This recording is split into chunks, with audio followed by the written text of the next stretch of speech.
দিছি।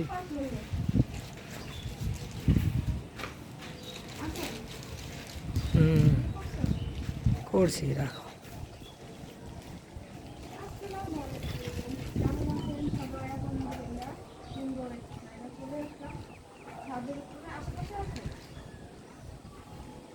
হুম, খাবো।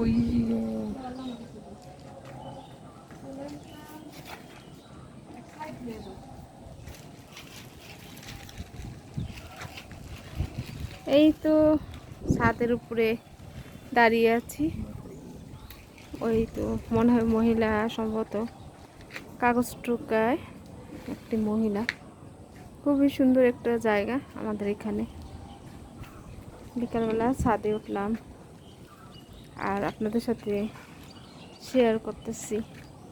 ওই জায়গায় মনে হয় মাছ ধরছিল সম্ভবত, না? মাছটা কবে ধরলো কে জানে। হ্যাঁ, কাল, হ্যাঁ রাফি রাব্বাই ধরে। আজকে ধরছে? তা আমার তো আমি তো আসলে খেয়াল করি না। একদিন সবার সাথে চিন্তা করছি যে মাছের ভিডিও শেয়ার করব। খুবই সুন্দর ছাদে দাঁড়িয়ে রয়েছি, বাতাস।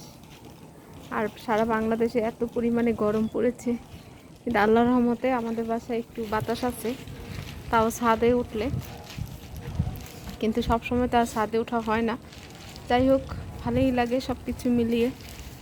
আর আমাদের এই বাসাটা কেমন, মানে আশেপাশের ভিউটা অবশ্যই সবাই একটু শেয়ার করবেন। এই তো এখনও পরিপূর্ণ আমরা কাজ কমপ্লিট হয়নি আমাদের।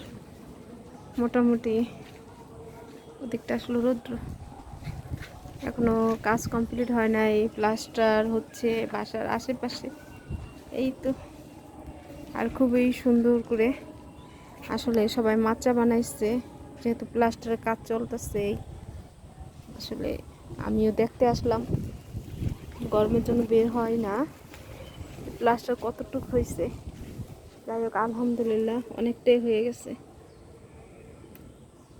আজকে আবার লোকজন আসে নাই, বন্ধ। তো সব কিছু মিলিয়ে খুবই ভালো লাগে। আর আসলে সবুজ প্রকৃতি সবসময় সুন্দর।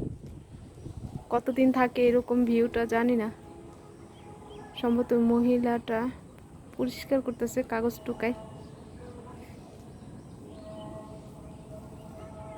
মাঝে মাঝে ইচ্ছে করে এই আসলে এই গাছগুলা বা এই অফিসটার ভিতরে ঢুকতে, কিন্তু ওই রকম সিস্টেম নাই যাওয়ার মতো। সব কিছু আটকানো, ওয়াল করা। আপনারা হয়তো বা দেখতে পারতেছেন, আমি সবার সাথে ছোট্ট একটা ভিডিও শেয়ার করলাম। খুবই ভালো লাগে আমার কাছে যখন আমি ছাদে উঠি, সব কিছু মিলিয়ে। আর এই অবশ্যই সবাই একটু বলবেন এই ফুলটার নাম কি, পিঙ্ক কালারের। আমার অবশ্য জানা নাই, যদি কারো জানা থাকে অবশ্যই একটু জানায়েন। তো সবাই ভালো থাকবেন, আল্লাহ হাফেজ।